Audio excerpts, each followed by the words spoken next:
Salut tout le monde. Alors, je suis Claire Labbé, Equi-coach et instructrice EponaQuest et je vous présente Leila Pagès, à côté de moi, qui vient juste de diffuser son film pour la première fois en France et qui vient vous parler de son film. Oui. Voilà, alors Leila, après cette première projection en France, comment est-ce que tu te sens? Je suis toute émue parce que j'avais vachement peur en fait de montrer le film surtout au public français. Ouais. Étant française moi-même, je sais qu'on peut être très critique, tu vois, et surtout dans le milieu du cheval. Je savais que c'était des personnes du milieu un peu équestre.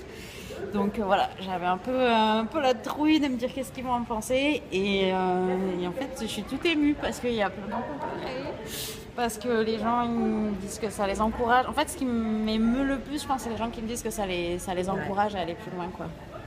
Et alors, je te confirme, moi j'ai vu ton film aussi. Et j'ai pleuré pendant approximativement les 3/4 du film. Je suis arrivée au bout de 5 minutes, je pleurais déjà. Et c'est un film incroyable. Alors, il faut qu'on vous dise, le film il s'appelle Sans attache. Et c'est un film sur... Ah, la question qui tue. Alors là, je te laisse expliquer. C'est un film sur, je crois, la recherche de liberté, guidée par les chevaux. Ça, parce que moi je pensais faire un film sur les chevaux, jusque-là je décrivais ça comme un film sur les approches alternatives avec les chevaux.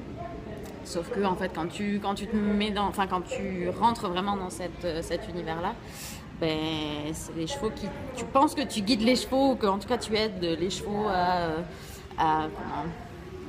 comment je pourrais dire ça, en tout cas tu aides les gens à voir les chevaux autrement, donc ça aide la cause animale et en particulier les chevaux. Ouais.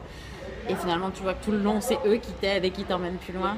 Et voilà, et donc le but pour moi c'est vraiment d'inspirer les gens à s'écouter, parce que dans le milieu du cheval c'est hyper dogmatique, on est très vite critiqué, on est très vite jugé, et donc de se dire ben, chacun a un chemin différent, quoi. Et vraiment d'écouter sa propre voix et ses propres élans et ses envies et ses rêves, et on est tous capables en fait de franchir le pas pour réaliser ses rêves, quoi. Et alors parlons de rêve, du coup, est-ce que tu peux nous raconter un petit peu ton histoire? Voilà. D'où est-ce que tu viens au départ? Je viens du sud-ouest de la France, de Pau, une magnifique région en passant. Et j'ai fait un BTS audiovisuel pour être monteuse vidéo. Donc, j'ai été monteuse vidéo à Paris pendant 4 ans. Pour la chaîne Equidia? Entre autres pour la chaîne Equidia, ouais, en tant qu'intermittente, donc oui. Et alors la suite? Et ben un jour... C'est quoi la suite de ton parcours? Un jour j'ai pris mes clics et mes claques et je suis partie au Canada. Ouais. Je m'étais dit que je partais pour 1 an. Il y a un visa qui s'appelle Visa Vacances-Travail qui permet de partir pendant 1 an et de travailler à l'étranger. Qu'est-ce qui t'a fait partir à l'étranger?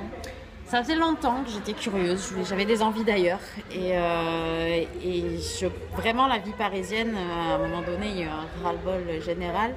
Et parce que j'avais toujours rêvé de nature et de voyages, de paysages incroyables, et je franchissais jamais le pas, quoi, jusqu'au moment où vraiment la vie parisienne, c'était tellement aux antipodes de ce que je souhaitais que tous les jours je me disais mais qu'est-ce que je fais là? Je rêvais de nature, d'animaux, de chevaux et tout, et je suis dans un milieu urbain avec des gens stressés, pas contents. Ça me pompait toute mon énergie d'essayer de rester de bonne humeur et poli et sympa. Et surtout, tous les jours, je me disais, mais ils sont où les chevaux, quoi? Et j'essayais de me convaincre que c'était un rêve d'enfant, que c'était fini, et qu'il fallait passer à autre chose. Mais ça, voilà, la petite voix, elle n'est jamais partie. Donc, j'ai franchi le pas d'aller au Canada et je me suis dit, tant qu'à faire, on va essayer de remettre un petit pied dans le milieu des chevaux. Je me suis dit, ça fait longtemps, je connais plus rien, je sais plus rien. Donc, je cherchais une petite place de palefrenière en me disant, allez, je vais m'essayer, quoi. Et en fait, en 2 ans, donc mon premier emploi, ça a été travailler dans une écurie d'équitation naturelle, où vraiment on apprend le langage du cheval. D'accord. Donc j'ai commencé en tant que palefrenière, j'ai été formée pour être instructrice d'équitation naturelle. Ouais. Et voilà, donc je me suis occupée de l'écurie pendant 2 ans avec une chouette équipe. Et voilà. Et ensuite... Et là, c'est le drame. Et c'est que, en me disant, ça y est, c'est mon rêve, c'est mon opportunité, quoi. C'est l'opportunité de ma vie. J'ai tout donné. J'ai vraiment travaillé comme une malade et j'étais en formation intensive en même temps. Et je me suis pas du tout économisée. Et donc, paf, le burn-out. Donc là, c'était un vrai coup dur parce que j'ai enfin trouvé ma passion, j'ai enfin trouvé ma voie, j'ai pris les risques, etc. Et finalement, j'ai dû quitter mon boulot. Ouais. Je me suis retrouvée dans un pays qui n'était pas le mien, à pas savoir ce que j'allais faire. Donc là, je me suis mise à la photo. En fait, j'avais toujours eu cette envie de hobby que j'avais jamais essayé. Et comme je me retrouvais au chômage et à plus savoir dans quelle direction aller, j'ai acheté un appareil photo et j'ai commencé à faire de la photo tout le temps, pendant plusieurs mois. Et ça m'a passionnée au point que je me suis dit, tiens, mais attends, ça fait des belles images vidéo aussi, ces appareils photo. Donc si je filmais un peu ce que je vois, si je filmais ma prof d'équitation naturelle, si je filmais les gens que je rencontre. Et donc voilà, et comme je devais rentrer régulièrement au pays pour renouveler mon visa, quand je rentrais en France, j'allais rencontrer des gens qui font aussi des approches alternatives avec les chevaux. Je suis allée en Belgique, voilà, qui de fil en aiguille, je me disais, mais chaque personne que je rencontre est vraiment exceptionnelle, il faut que je montre ce qu'ils font. Et donc j'amenais ma caméra avec moi, mon appareil photo. Et j'ai commencé à les filmer, voilà, et c'est comme ça que c'est né. Voilà, et donc le projet Sans Attache. Et du coup, la suite? Et la suite, c'est que finalement, je me suis dit, à un moment donné, j'étais bloquée en France pour des problèmes de visa, j'avais plus de travail au Canada, je voulais plus travailler en France. Je me suis dit, bon, là, vraiment, ça va plus du tout. Donc, et j'avais encore une grosse envie, je me sentais pas libre encore, et je sentais qu'il me manquait plein de trucs avec les chevaux, et donc j'ai décidé de partir en Patagonie. Le petit rêve de tout cavalier. Et donc, je suis partie 3 mois en Patagonie pour travailler avec des chevaux semi-sauvages et essayer de créer un lien de confiance. Toujours avec ton appareil photo? Toujours avec mon appareil photo. Tout petit en plus. Les gens s'imaginent que j'ai du matériel incroyable, non, c'est un petit appareil photo. Et donc voilà, donc 3 mois en Patagonie. Quand je suis revenue, j'ai retravaillé quelques temps au Canada et là j'avais encore une petite envie d'ailleurs. Et il y avait un séminaire ECA en Arizona qui rassemblait tous les gens que j'admirais, dont j'avais lu les bouquins, j'avais vu les films. Enfin, je me dis, oh là, mais il faut que j'aille filmer là-bas. C'est un rassemblement de vraiment tout ce que je veux faire connaître.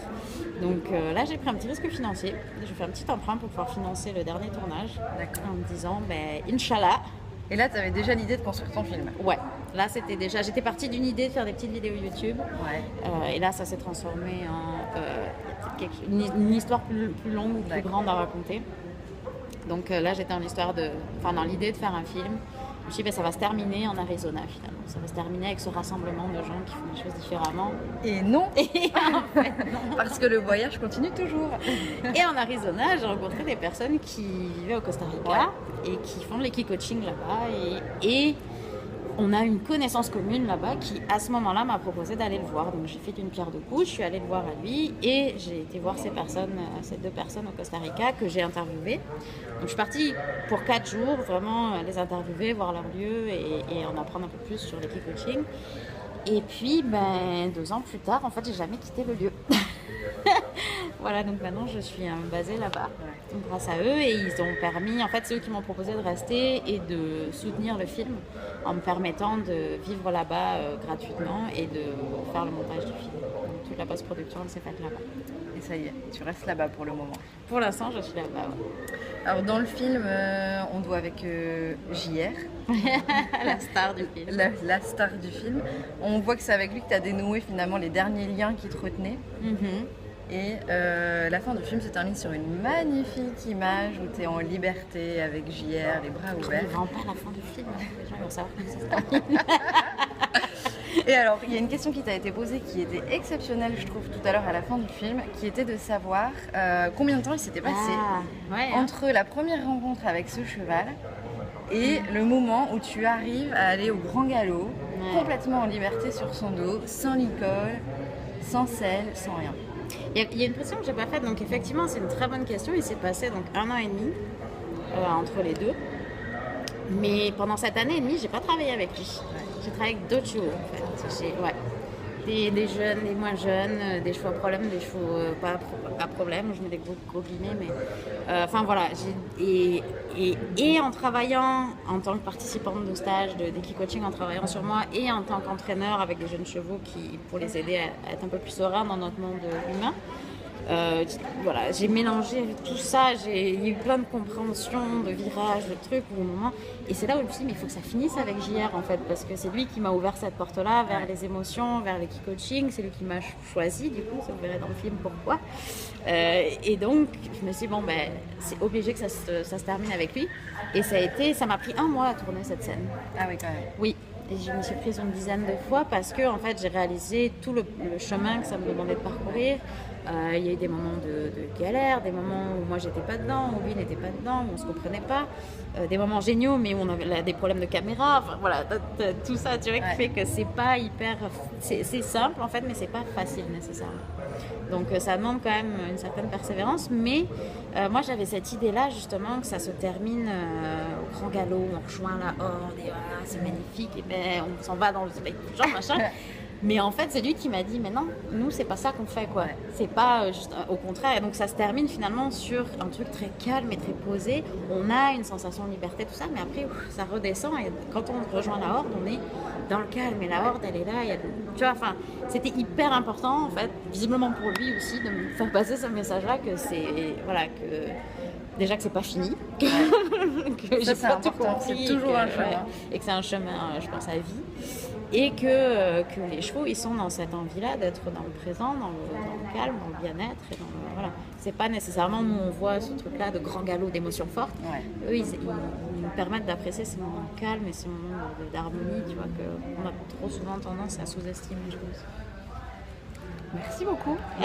Merci à On toi. va se quitter là-dessus, sur un moment de calme et d'harmonie. On est au salon du bien-être avec le cheval à Enghien-les-Bains. Alors vous allez pouvoir voir derrière, on voit les petits stands, un magnifique événement avec de nombreux professionnels et des chevaux qui nous accompagnent. Ouais, plein de stands, plein de professionnels super. Vous pouvez regarder leur site internet et tous les intervenants qui sont là. C'est vraiment des belles rencontres.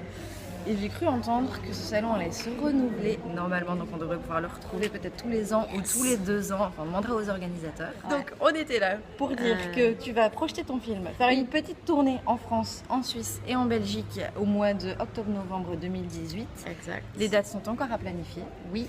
Mais tu passes à Lille et ça c'est vachement important pour moi de pouvoir te faire connaître dans la région lilloise parce qu'il y a une super communauté de cavaliers et de personnes qui sont intéressées par la relation avec le cheval.